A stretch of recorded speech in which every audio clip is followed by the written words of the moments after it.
Hello and welcome to Access Chat. I'm delighted that we're joined today by our first ever guest, Gareth Ford-Williams, and his responsible adult, Zach Ford-Williams. So, Gareth, we were trying to get you on to celebrate our 10th anniversary of Access Chat. We missed it by a few months, but we do have the added bonus of you bringing Zach with you.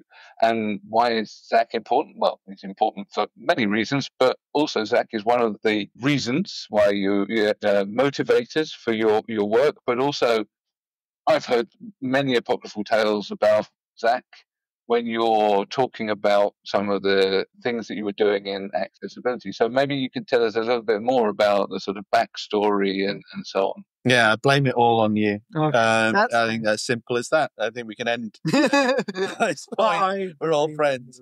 Back in Eon's time, 21 years ago or 20 years ago, right at the start of sort of my journey working in accessibility at the BBC, the conversations started with children's games. You were 6 years old. You were not able. I was already working at the BBC as a brand manager. Conversations had already kind of kick-started around this because the BBC, obviously, very, very long history with accessibility going back to the 1920s. And no one had a plan. There were bits and pieces of work, there were pockets of work going on, but nothing was consolidated. And one of the things that was obvious at the time was, and I could see this, is you were playing games that were designed for the under sixes because there was this wonderful guy called Ian Hamilton who was a designer who was working, well, I hadn't met yet, didn't know existed. And there was a pocket of work going on in CBBS, but you wanted to move to the 6 to 12 games in CBBC, and you couldn't access them. And so I was like, well, if sort it out time, it's ridiculous. I think I used the line actually to a guy who became my line manager eventually, Tony Aggie. I think he runs digital at New York Public Library now. And I said, it's brilliant. As a brand manager, I think about the relationships we have with our audiences, and it's brilliant. You've built up a relationship with Zach, and now you've dropped him at age 6. That's it's not good. Once you've sort of brought people in to the brand of the BBC, you see them through their lives. You don't sort of pick and choose and drop and pick up as you go along around access. And there was so much of that. And then we started working. I was given free rein on a prototype that was going on in the corner. It was like, we first need to work out what we even mean by accessibility. I think the exec said, we want it to be at least as accessible as television, which, everything, which kind of muddied the waters even more. But at least it gave us an understanding of a quality that they wanted to reach. Yeah. And the weird thing is that project became BBC iPlayer, which launched in 2007, and we'd done all the screen reader accessibility stuff on it. We'd done, closed caption subtitles was there. We did sound interpretation was on there. Audio description was on there. There was loads of stuff that we were doing. And, 20 years later, he's on it. And that's now the weird bit for me as a parent. You spent your time building a thing for you to use, and now you're actually on the thing instead. So, yeah, it's kind of all gone weirdly sort of full circle. Yeah. It's yours now. It must be a sort of strange thing. It's not like, well, yeah. Well, it kind of is. I switch it on and there you are. But that's kind of the story. I mean, there's lots of bits and pieces in between. And obviously, as Zach growing up, and I know other people, who are disabled, and you kind of bring personal experience, my own neurodivergence, and all sorts of bits and pieces into this. And, we all do this. We all, our personal stories, our families, our friends, our experiences are the thing that kind of shape our perspectives. Yeah. Your fault. I agree. Yeah. One of the things that, if you don't mind my saying, I love about your work, and I think helps us all if we have a sort of personal connection to what we're doing, really kind of gives us the drive to move forward. But you've always been like that. You've done lots of different stuff and lots of different careers, but you sort of gravitate towards wherever there's a problem that needs fixing and someone needs helping. You will do anything to sort of fix it. I don't like things that people ignore. Mm-hmm. I think also what Zach's trying to say is that I don't know what I want to be when I grow up. It's kind of isn't that all of? I'm probably one of the only people who's always sort of known. wanted to be an actor since I was 6, and I'm incredibly stubborn, and I've never changed my mind. And I think both you and Mom's reaction was yes, of course. When I told you, oh yeah, you're going to be an astronaut next week. and I never changed my mind. He hasn't. I don't know how he does that, because I have never worked out what my mind is. So yeah, we're very different in some special interests. That's how. Back to neurodivergence again. So just for some of our audience that maybe don't watch the telly or iPlayer, Zach, you're an actor, and you've been in a number of quite well-known series such as Midsummer Murders, Bridgerton, and The Hardacres, and you're also doing stage acting. So this is great, because this is a topic that I know we've covered on Access Show a few times about representation in the media and so on. So maybe you could tell us about some of the work that you've been doing and so on. And then I know Deborah and Antonio have also got questions, and I'll keep my mouth shut for the rest of the time. Fabulous. I mean, it's really interesting sort of growing up. It's something, the lack of representation is something I didn't sort of think about, because when I first decided to become an actor, I was so young that I wasn't really aware that there was a societal label of being disabled, that I was different than even though those people I was seeing up there didn't have my physicality. I wasn't aware that made us different on societal terms yet, because I was so young. I was just like, I want to be an actor. And it was only when I started to get older and experienced maybe a few more barriers, and maybe seeing the physical evidence in front of me of there being very few people with physicality and with that sort of societal label of disabled, which is different from the condition itself. And I had people overtly and covertly sort of in my life, never you two, but going, maybe this isn't for you, or people like you sort of shouldn't really. Yeah, I remember what he said to the careers advisor, but that's another story. Oh no, we got in trouble for that. But can you give us the PG version? I mean, I didn't. No, it wasn't swear. No, we can hear it. We can hear it in our head. Crushing, it was. I'll say it. Because I was trying to be as polite as possible, because I'd never changed my mind, and I was like, no, I'm going to do this. And I was constantly being sort of bombarded with other ideas. Have you tried this? Yes. I mean, there was a good suggestion. I was really trying to be polite, but again and again and again. And eventually I snapped and I said, why should I listen to you? I bet you didn't want to be a careers advisor when you grow up. Yeah. Which I got in trouble for. He doubled down a bit later on, and I think he was just saying, I'm only trying to learn from his mistakes. Yeah, which maybe was a bit mean. And no disrespect to careers advisors or anything. No. I think it was the persistent, even though I had said many times. It was the assumption from their point of view, because of who you are and the barriers you face, that it will never happen. Yeah. And that was the way it was phrased, is let's face it, it's never going to happen. And the thing is with you, there was never a plan B. We gave up years. You tried. We tried. It's a terrible attempt as parents going, but what if there's never been a plan B? No. And in some ways, why should there be? If that is where your passion is, then follow it and do whatever it takes. And whatever the length of journey it takes, you don't stop. And isn't that what we say to everybody else, Gareth? I mean, anybody else, but we'll say no to Zach because of some vague, what does that have to do with anything? So I hope that you sent your career counselor some of your playbills and stuff. I hope. Did you see me in Bridgerton as a lord, for example?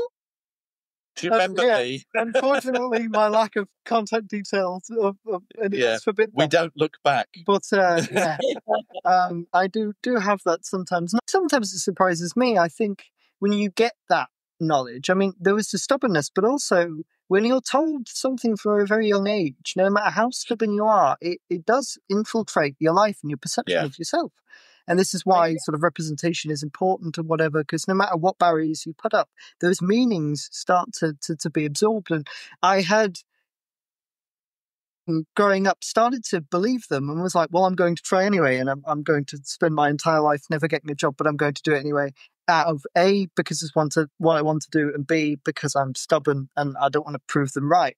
So it was actually, in a strange way, a big surprise when I got into drama school and started getting jobs and started doing things, because I think that their message towards me, which is why it's such a big thing to combat, and the message that I got from lack of representation on screen was, this space is not for you. And I think I subconsciously believed that, which is why it was such a big surprise. Yeah, but it never put you off. Oh, no, never.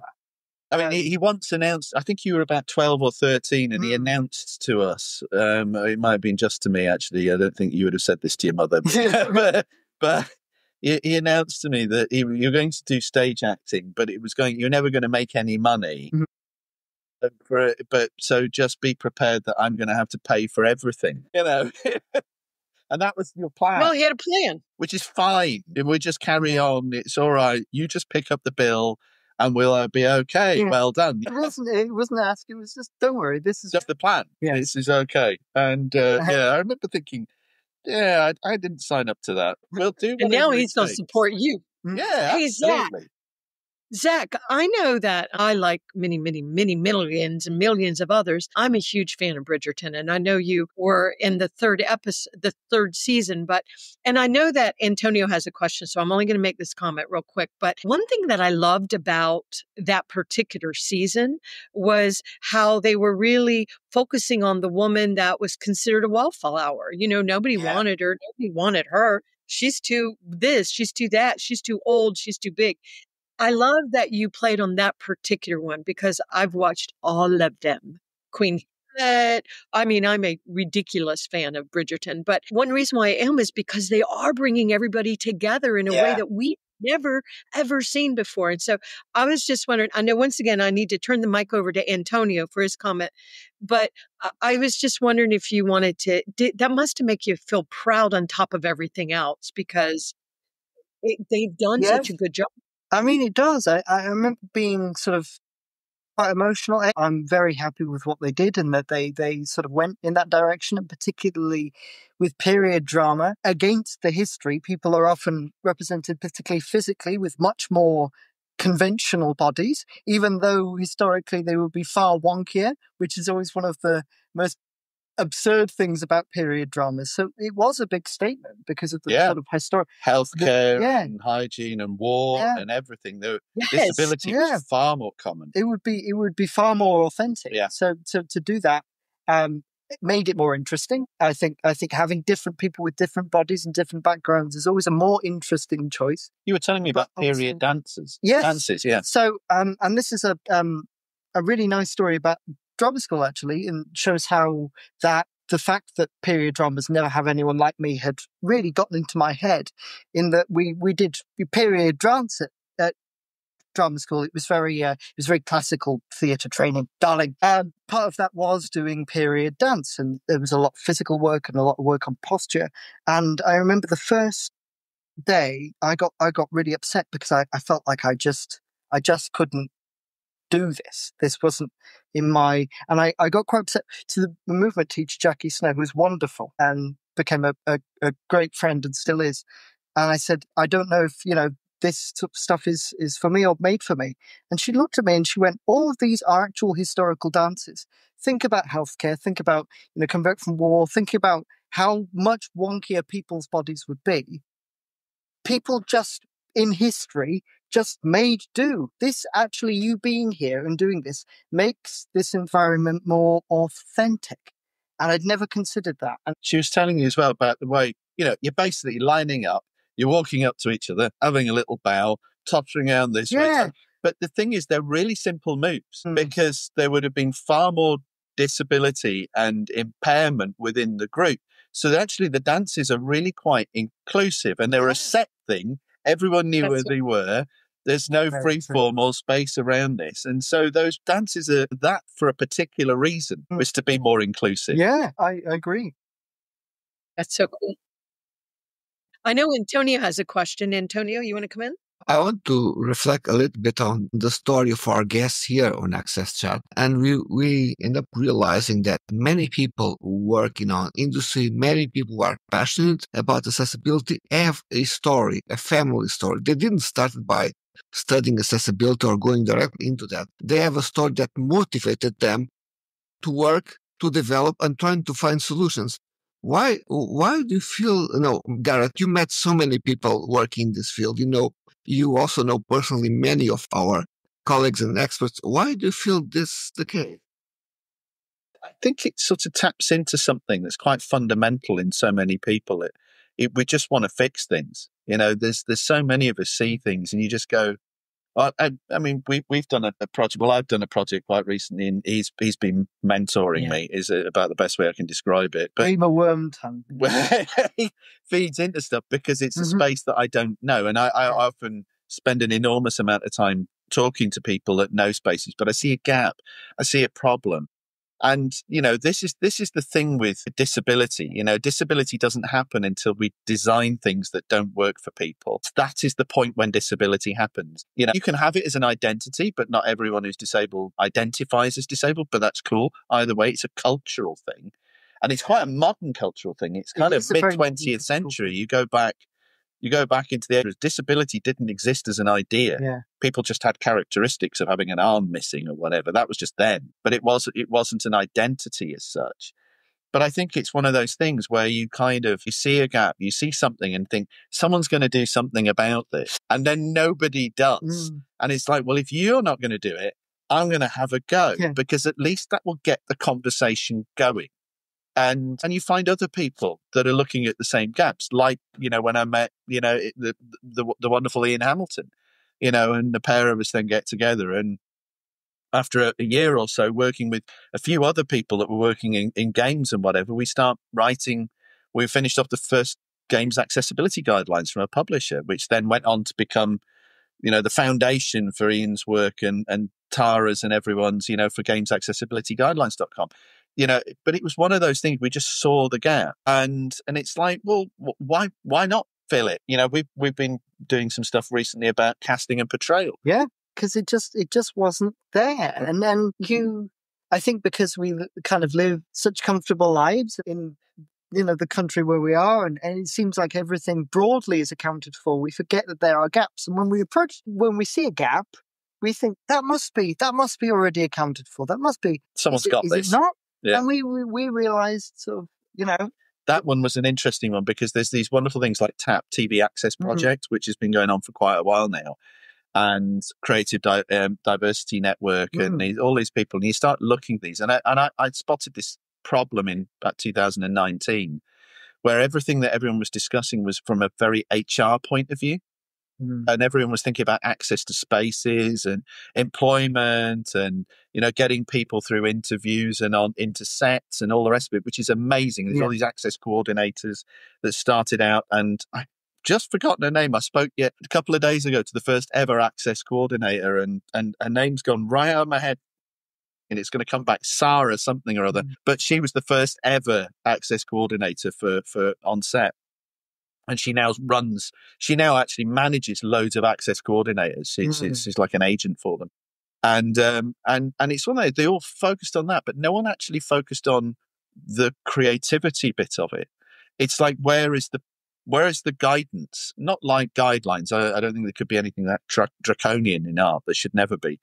But where is the guidance for, what is the best approach to dealing with this, when we're casting authentically or when we're doing it incidentally, or how we're telling stories about disabled people, or how we are enabling a disabled person to tell a story that's nothing to do with disability. Where is that thing that gives people at least a foundational understanding of the approach? And tools and suggestions to enable people to be creative with it, Yeah, the only things that existed were lists of things of people telling people what not to do. And when I was talking to someone quite recently, and they said, they came across a list of disability tropes, and they went down the list, and they said by the time they got to the end of it, there isn't a single role you can cast a disabled actor in. They're all being removed. It's like, there's nothing left. It's like, so if we followed these guidelines, we're not going to cast anyone. Right. Well, and Something I always wondered, and I don't know, Zach or Gareth, if y'all can enlighten me here, but acting is portraying a character. And so one thing I also was confused about was lived experiences are going to add so much value to that acting experience, certainly. And so having lived experience with something, it seems like, and you were saying that before, Gareth, it adds so much authenticity to things because you're not just trying to guess what it's like. But I also thought it got very confusing for me just as an audience member because we were saying, well, you can't act that way because that's not authentic. You cannot, for example, you cannot play a gay role if you're not gay. How dare you play even a person with a disability if you don't have disabilities? But it's acting and you're playing different roles. And so I always thought that was weird and didn't understand it. But then, of course, authenticity in an actor is so important. I want you to act, Zach. I want you to tell me a story, which by the way, you did in Bridgerton. And I don't want to even realize that you're acting. I'm falling to that story and Penelope's what? And I mean, I so got into it. And that's one thing I loved about it is that it took me out of my ADHD brain and stop. But that part I'm always confused about because you're acting, but it is lived experiences. But, be careful of your identities. Yeah, I was wondering at some point when society would put our identities all back together so that we could be human beings. So I solved the problems for me, Zach. My personal view is the trouble is that there's a lot of people with a lot of differing opinions who all state their opinion on the matter like it is fact, and they conflict each other. And the trouble is, no discussion happens because you do this, no, you do this, no, and of course that's confusing. But my view is, it's like a balancing act. There has to be a bit of kind of both worlds. I think physical traits are maybe slightly more important, but also you try and find who can bring something from their life and experience to the role, but it doesn't have to be sort of exact. Like if, in a role, say if someone is disabled, but the disability is slightly different from what it is on screen, but do they still have that experience of otherness? Do they still have that, you can be a bit broad. I think some actors get it, yeah, don't. I mean, when you go back to Daniel Day-Lewis in My Left, yeah, I mean, which, I think it was, it wouldn't happen again today. Well, the actual director has said he would now make different choices. Yeah, but the portrayal it's strange. It's like because often as a disabled actor, a lot of instances of, pardon the word, but cripping up, as they call it, give me an odd feeling in my stomach, particularly when they feel inauthentic. But what's so interesting about Daniel Day-Lewis's performance, I have cerebral palsy. I look at his performance in that, and he worked so hard on it and was so specific, and specificity is like so crucial in acting. It's one of the main things is specificity. He moves exactly like someone with cerebral palsy to an uncanny degree. I agree. So it was a really interesting thing because it was like, well, we shouldn't do that today. I don't feel disrespected because you got it right, but I would see that as an anomaly. I don't think most people go to that length. It's just easier to find someone with lived experience sometimes than to have to go to that. There was a thing that you said to me when you were a drama student, and I do like quoting Zach a lot. And you said to me that putting a disabled person on stage is a postmodernist act in itself. Mm. And the idea being is that it changes the relationship with the audience. Great having Daniel there, and I think it was someone said that it's that there's this Cure of the Curtain call. Yes, it was. What's her face? Dr. Jessie Parrott said that. It's that whole point. Is the audience know that's fine? Is walking away. Mm. It's all right. As soon as it's ended, it's all over. Everyone, it's okay. Real. It's not real. Yeah. But when it suddenly becomes real, it changes the dynamic with the audience. There's something artistically valuable in there, and that changes. And I think it's to do with audience perception, and I think it's to do with the visibility of disability rather than the authenticity of a condition. So when we think about, authenticity of casting, it's very much an HR kind of thing. We've got someone with ADHD playing someone with ADHD. It's not really, I don't think it's necessary. I think unless there's specific moments in the story and you think something about their life could bring something specific. Most of it's about not being a cosmetic change or something there for. But as you said, it's as soon as the person is on stage and everyone has already made an assumption. Yes, they've seen the person and they've already they don't or heard them, and the signifiers and the characteristics are already there, and they know it's real. It suddenly changes everything. It's an artistic thing to do. There's more in there. I think you said to me as well, it was like the whole point of it is it adds subtext. Yes. And that's what acting's all about. May I come in for a sec? So we've had another guest on that is a repeated guest, and that's a chap called Kurt Yeager, and has a number of films. But one of the things that he's trying to do is create a vehicle where they're casting disabled actors in all kinds of roles, and they're using the leverage of finance to do that. But one of the things that he said, and I think that this is really important, was actually looking at the roles and going, well, there's nothing in this role that's described that says that the actor can't have a disability, right? And so then we move away from, having disabled actors only playing disabled roles, because that's the main part of the role, and actually just disability being part of who they are and incidental to the plot. And I think that that's the really... Lord Remington is the perfect example. Yeah, exactly. Yeah, I mean, I agree. I love, to be fair, not to bring it back to myself, but I agree with Lord Remington and incidental portrayal being the most sort of important thing. But I've got a friend who I believe auditioned for that role. He's not disabled and didn't get it. Sorry, mate. But and there's nothing in the script that stated that character had to be, but the power in that just being an usual everyday thing, even in the Hardacres where it is a bit more of an explicit thing. But I loved the Hardacres in that when I watched it back, particularly, Harry just exists. He just is. And that's incredibly powerful because also that's real to people's lives, no matter if it's disability or anything. Sometimes there are specific events that happen to us that do relate to that, but it's more authentic that people are just existing and trying to cope with this strange thing that is being alive.